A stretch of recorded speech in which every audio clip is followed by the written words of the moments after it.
political. Have you ever wondered why public policies often feel disconnected from our actual needs? Or how does politics really work behind the scenes? Politics isn't just for those in the Parliament building. It determines our future. Issues like the low participation of first-time voters or the lack of legal oversight are real challenges we must face as the next generation. Stay critical and stay engaged.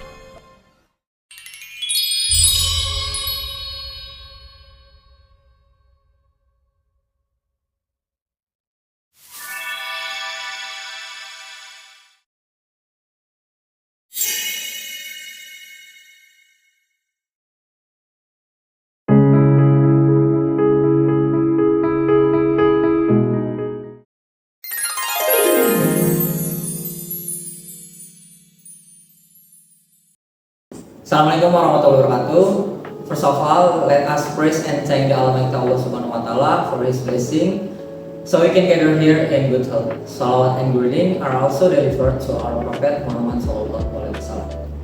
Honorable mention Ms. Juwita Kadarasi, BTM MM-PAR, and my beloved friends. We are from Group Fortis, and let me introduce myself. My name is Cika Anggara Kusuma Sumarno.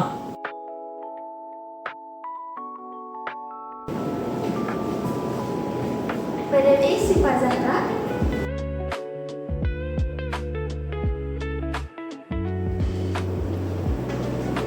My name is Anasa Zumaris.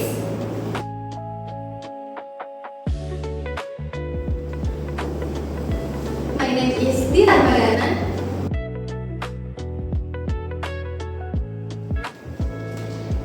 My name is Nadir Dani Rahman.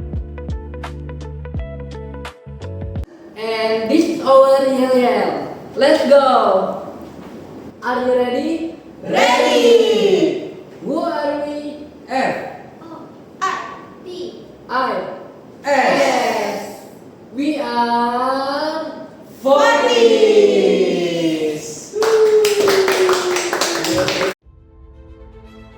As we are aware, Law Number 2 of 2002 serves as the primary foundation for the operational framework of the Indonesian National Police (Polri). However, the latest revision in 20 and 26 brings significant implications, ranging from adjustment to the retirement age and external oversight mechanism, to the proposal of placing active police personnel in civilian positions. These changes have not been without sharp criticism, including concerns regarding the potential return of the dual function practice, the expansion of authority in the cyber domain without adequate oversight, and the risk of human rights violations. To understand how these dynamics play out in reality, let us observe the following short dialogue, which illustrates the debate surrounding the urgency and implication of this revision.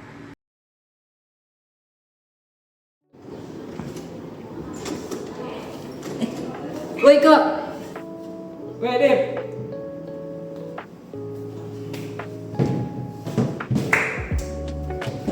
You know what, Div? What is it? Div, in your opinion, does the revision of the National Police Law truly address the needs of the community? In my opinion, I am a little worried about the expansion of police authority in cyber and intelligence. Plus, there is ambiguous leaks regarding the operational boundaries of the police. So, maybe the solution is to tighten legal oversight and articles that have the potential to violate human rights. That's a solution that can be implemented. What I'm worried about is the risk of dual function, coupled with the suboptimal external oversight. Is there a solution for this? It's quite tough. My best bet is to give a strong and independent mandate to an external oversight body. It can be implemented as long as we continue to monitoring it. One more thing, I was thinking about the use of torture in the field, which often triggers conflict with the community, plus maintaining public orders, release of repressed security. Perhaps the solution in civil service education could be to integrate the human rights and community policing curriculum. It's time for me to go to Pasco. Alright Dave, after class we will hang out again. Sure. Thank you. Yo, You're welcome. Yeah, be careful.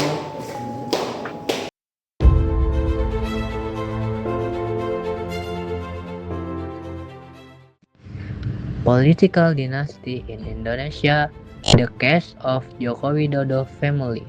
A political dynasty is the concentration of political power within one family.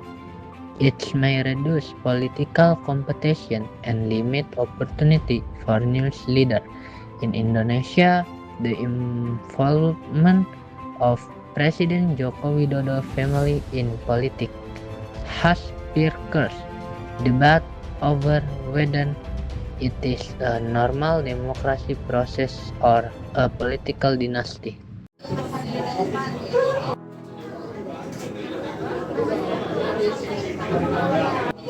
Hi Chico, come here.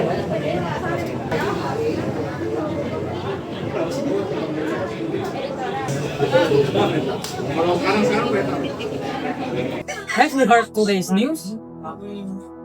Yes, I'm reading about it now. Really?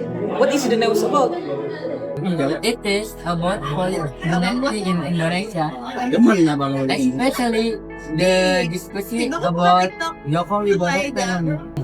I saw many people talking about it online. Why is it a big issue? The first problem is unfair competition. People from different political families have to get more attention at first. So, other candidates might have fewer chance. Yes, the second problem is the concentration of power. People may worry when a family has many important positive. I understand. What is the third problem? The third problem is power. Some people may think politics is only for certain families. Then, what are the solutions? The first solution is better recruitment in political parties. Candidates should be chosen because of their skill and integrity. Oh, that sounds fair. The second solution in improving transparency and accountability in government. That can help people trust the government more. Exactly, the third solution is policy education, so often can make better decisions. So, everyone should have the same chance in politics. Yes, that's right. Democracy should be fair for everyone. I see. Thanks for explaining it to me, Nadif. You're welcome. I'm happy you want to talk about it. Oh, I just remember. I have Hima meeting soon. Really? That you thought you know? Okay, see you later, Nadif. See you, Chico. The corruption case in the import of crude oil and refinery products in Indonesia. The crude oil and refinery product import corruption case was caused by weak oversight, abuse of authority, and a lack of transparency. As a result, it led to financial losses for the state and reduced public trust in the government. Stronger supervision, greater transparency, and stricter law enforcement are needed to prevent similar cases in the future. Wow, our class is finally over. Hey, let's sit down for a moment. It's really hot now. Come on, I want to go home right now because my house is good. How about we just go to Kopi Kenangan? Oh, come on. Okay.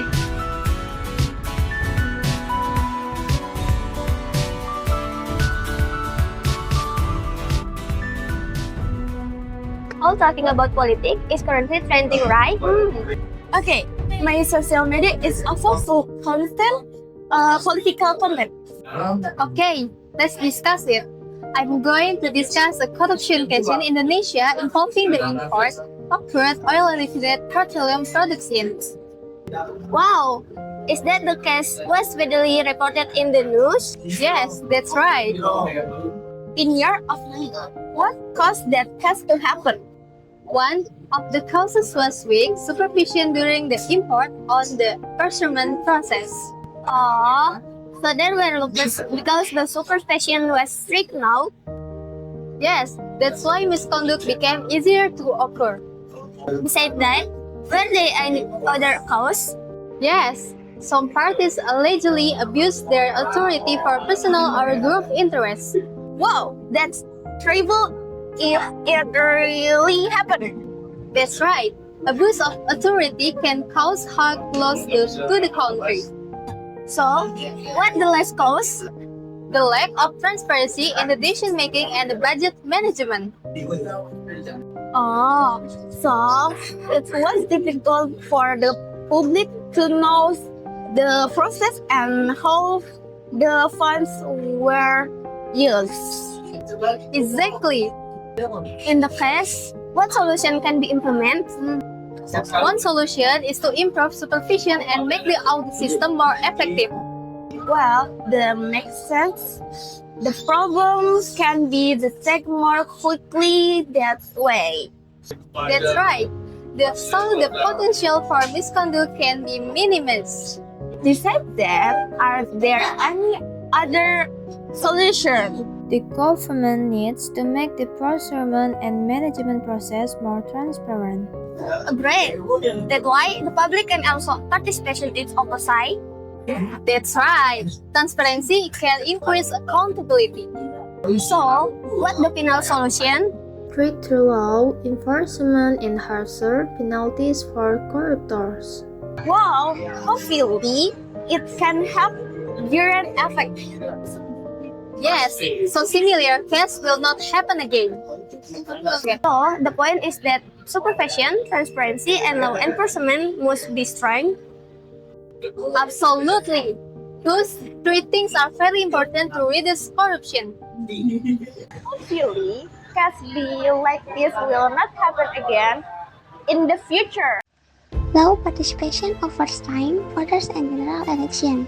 Participation comes from the English word participation, which means taking part or taking part. Involvement can take the form of mental, emotional, and physical involvement and using all their abilities or taking initiative in all activities carried out, supporting the achievement of goals and taking responsibility for all involvement. By the way, guys, I'm curious. When you vote for the first time, were you confused about the to choose?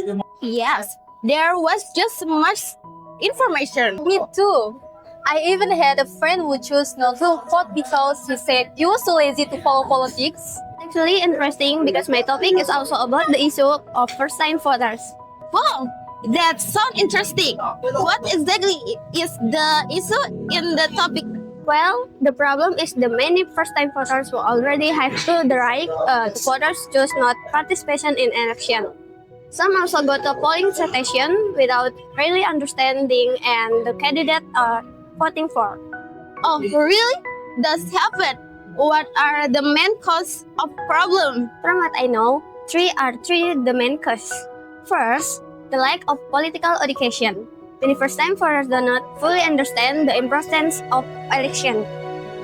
Oh, so that's what people were talking about on social media the other day? Yeah, many people simply follow other people choose.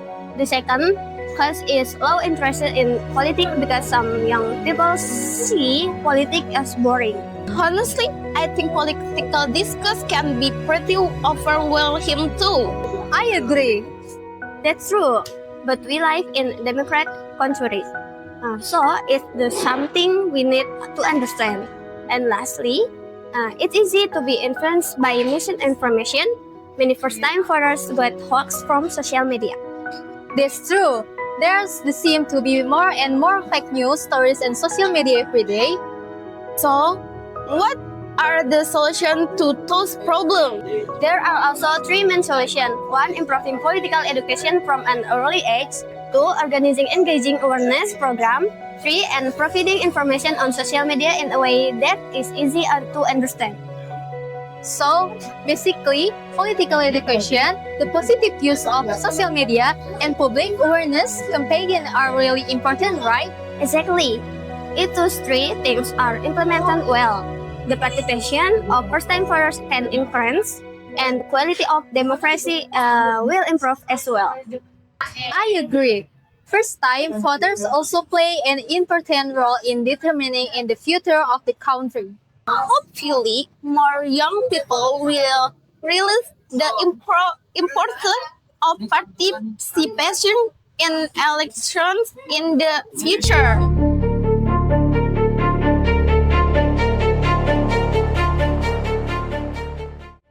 Bacom called Prabowo the leader of Reform Era 2 in response to demonstration demands. The news discusses the government response to student demonstration by stating that President Prabowo policies aim to improve governance, the economy, and public welfare, which some refer to as Reform Era 2. Meanwhile, students continue to express citizen and demands, while the government emphasizes that demonstrations are a normal part of democracy. Alright. By the way, Nisa, didn't you say earlier that you want to discuss a political case as well? I want to discuss a topic that's still related to something that has been widely discussed recently, namely government, referring to President Prabowo administrations as apart from Era 2 while responding to student demonstration demands. Oh yeah, I happen to see it to the news too. But honestly, I don't really understand what Reform Era 2 means. Simply put, the government conditioned the third police as a part of an effort to improve country system and conditions. That is why some people refer to as Reform Era 2. There's still student demonstration. Well, that's because there are still several issues that current the public. The first issue is that many people feel economic conditions have not fully improved. For example, the price of basic necessities are still unstable, and many people believe there are not enough job opportunities. Yeah, that's true. Economic issues are often a common concern for many people. The second issue is that some people still have a little trust in government policy. They feel that the result of sense policies have not been significantly felt in their daily lives. So that's why many people express their criticism through demonstration. Exactly. The third issue is different in perspective between the government and the demonstration. The government believes that change is already taking place, while some people feel that the changes have not met their expectations. If you think about it, Both sides actually want the country to become better. Yes, that just sees the situation of a different perspective. So, what are the solutions? There are several possible solutions. First, the government needs to policy, evaluate and improve existing policies so that their benefits can truly be felt by society. So, it's not just about creating programs, but also ensuring that they work effectively. This exactly. Second, the government and society need actually in more dialogue. That's why the expression of students and the public can be heard directly before it become bigger. I agree. Sometimes the main issue is communication.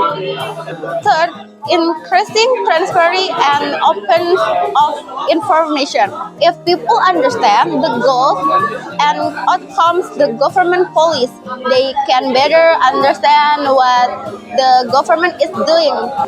Yeah, that's true. Clear information helps prevent misunderstanding. And people will be less likely to believe unverified news. The point is the public criticism and government response should complement each the other because they are share the same goals, making the country better. I totally agree. Wow, this is actually a very interesting topic. From your discussion, it's very important in a democracy. True. Anyway, I should get going now. Oh, same. I'm heading going too. Yeah, we're all living at the same time. Alright then. Thanks for discuss today. No problem. Take care, guys. Okay, you too. See you next time, guys. See you guys.